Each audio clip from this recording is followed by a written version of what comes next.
Alors, mémoriser l'orthographe d'un mot. Eh bien, la grande difficulté, c'est de donner la bonne technique, puisque si vous écrivez un mot au tableau, par exemple rhinocéros, et que vous dites aux enfants, regarde bien pour photographier le mot, et pour t'en souvenir, eh bien c'est une consigne qui ne fonctionne pas, parce qu'on n'a pas d'appareil de photo dans notre cerveau. Et qu'en fait, les enfants, quand ils voient le mot au tableau, ils le prononcent, donc ils ont un son. Ensuite, ils quittent des yeux le tableau et ils écrivent. Mais qu'est-ce qu'ils écrivent? Ils écrivent un son. Et là, on a des fautes d'orthographe. Parce qu'on ne leur dit pas que pour que le mot soit photographié, photocopié ou imprimé dans le cerveau, il faut le découper en syllabes. Il faut se parler les difficultés du mot. Dans rhinocéros, qu'est-ce qui est difficile?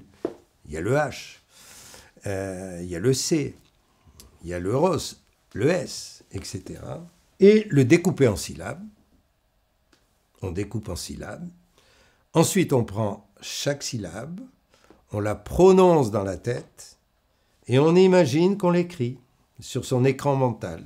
ROS, RI, on va pas RI, R-H-I, NO, N-O, C, C accent aigu, ROS, R-O-S, rhinocéros. Et l'enfant peut vérifier immédiatement que le mot est écrit dans sa tête.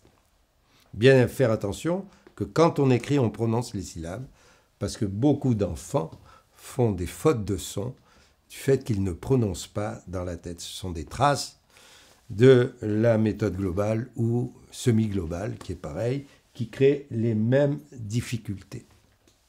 Voilà, donc, je regarde le mot, je me donne des explications sur les difficultés du mot, je le découpe en syllabes, j'épelle chaque lettre de chaque syllabe, ensuite je regarde ailleurs pour vérifier que le mot est bien écrit dans ma tête, et ensuite je viens pour comparer ce que j'ai écrit dans ma tête avec ce qui est écrit sur ma feuille ou au tableau.